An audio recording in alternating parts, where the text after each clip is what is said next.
Hi, Goran. Welcome. Thank you, Robin. Hi, how are you? I'm great. So, this film is so much about witnessing a miracle and things that we just can't explain. What about yourself? Has anything ever happened to you in that regard?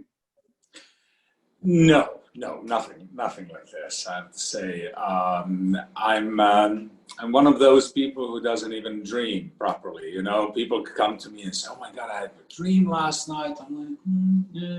I'm like, I fall asleep. I don't dream. You know, no miracles around me, no ghosts, apparition, nothing like that. So, you know, uh, just very practical. They just don't love you, those spirits. Yeah, you know, they say, well, he does everything right. We don't need to go give him any messages. He's okay. You know, that's what I hope it is, you know. But what about the message that the movie is saying?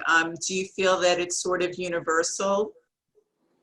Absolutely. You know, I mean, this this movie is coming in the right time. I mean, not that humanity doesn't need a reminder every once in a while, you know, what really is important. But in today's day and age, with the virus and all of this happening, I have a feeling that people really, you know, separated even more with all these restrictions, you know, but also even before that, you know, people are hiding behind fake names on internet and online, on Twitter and on Instagram and whatever, you know, it's like the, the, the message these kids brought in 1917 is still a powerful and message of love and acceptance and tolerance and basically, you know, just respect each other more, love each other more, pray more, be better people, you know, don't fight and attack other people, just, you know, understand other people a little bit more, you know. So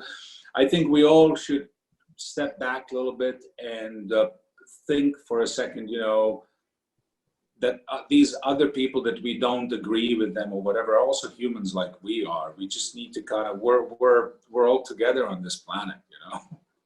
Oh, I love how you said that. So, speaking of this crazy time that we're going through, how have you been faring during this lockdown period? Well, luckily we were in Los Angeles and social distancing where I live is kind of normal. It's like everything is so spread out. You know, LA roads, it's like 6 lanes of traffic, you know, the streets are so wide, you know, when we've been walking in the area where I live and, you know, people are just on the other side of the road, which is like, you know, a kilometer further away from you. I'm kidding, but you know what I mean.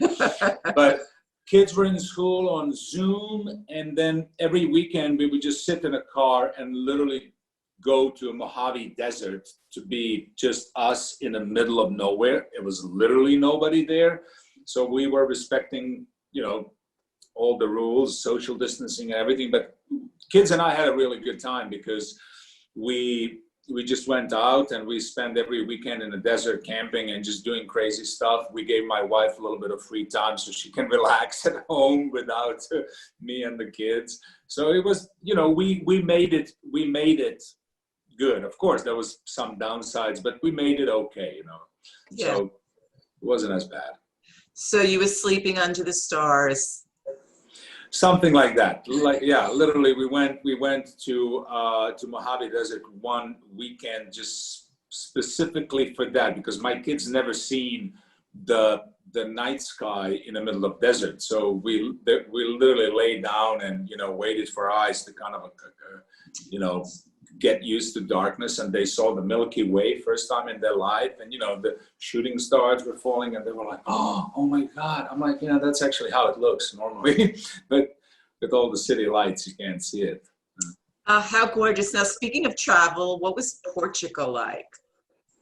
Portugal is beautiful. It was really, I was so blessed to be able to film this movie there at the actual locations. You know, one day we will be filming a scene in the studio that's happening, you know, in Fatima. And then the next day I was actually in Fatima. I even spoke to Lucia's cousins. You know, I was in the house where she was born. And so it was really powerful to be in the same area where all these things were happening. And then on the other hand, if you see it in the movie, Portugal is very specific. The look of the nature, you know, those burnt grasses, the oak trees that they make the cork from, the rocks and everything. And it's a very old land. There's a lot of these Stone Age monuments dotting all over the Portugal. You know, it's really, really beautiful country. Oh, it's so on my bucket list to visit that country. Really is. It's really beautiful. Probably the tallest waves also in the world are just half an hour outside of Lisbon. That's on my bucket list because we were there in the spring, summertime, so I wasn't able to see it, but I'm gonna definitely go back just to see that in the winter, you know, when they have those huge waves. Are you a surfer? No, I wouldn't dare surf on those. Those are like massive. Those are like, you know, like 30-meter waves. That's really like, no, thank you, no. You'll But pass I'd like to see them.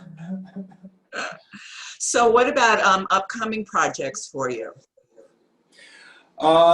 Nothing new in the pipeline because everything's been shot for a while. I have some wishes that I hope they're going to come true. Something's been, I've been chasing a project for a year and hopefully soon it's going to happen. Maybe not, but you know, if it happens, you'll know. But now I can't talk about it. But The Boys on Amazon TV, on Amazon Prime is coming out in a few days, I believe, and the season 2. And I had a guest star arc there for about 4 or 5 episodes. So that's the only thing you're going to see me in, Fatima and that. Any new sort of binging things? I mean, I know during this time I got so into watching Fauda. Okay. Yeah. What about you? Anything new that you discovered? No, I always wanted to catch up on Stranger Things because I saw only 1 or 2 episodes, and then I did that. I did the whole series. I've been reading a lot, and I've been working on a project of my own, which is also something that's in a pipeline. So my friend and I are working on something right now, writing something. And, you know, I have 4 kids, so my hands are full, you know, no need to binge television, you know, like if I'm working someplace, like, and I did a movie in Arctic Circle up in Churchill, Rankin Inlet, Manitoba, Northern Canada, you know, and you have some free time, you know, then you can maybe binge watch something. But with kids, like, no way. Like, Dad, let's go. Let's do this. Let's do that. You know, so it's okay. It's got to be weird, though, if you are watching television or channel surfing and you come across an old episode of ER.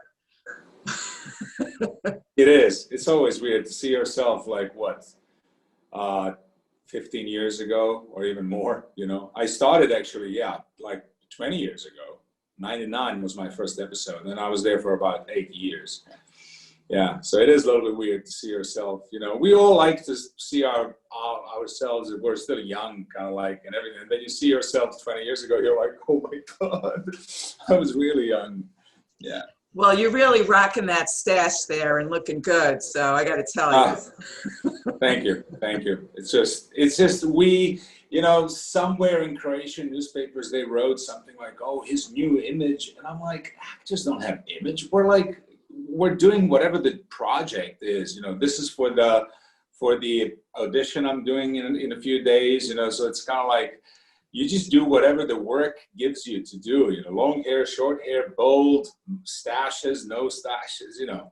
So yeah, it works.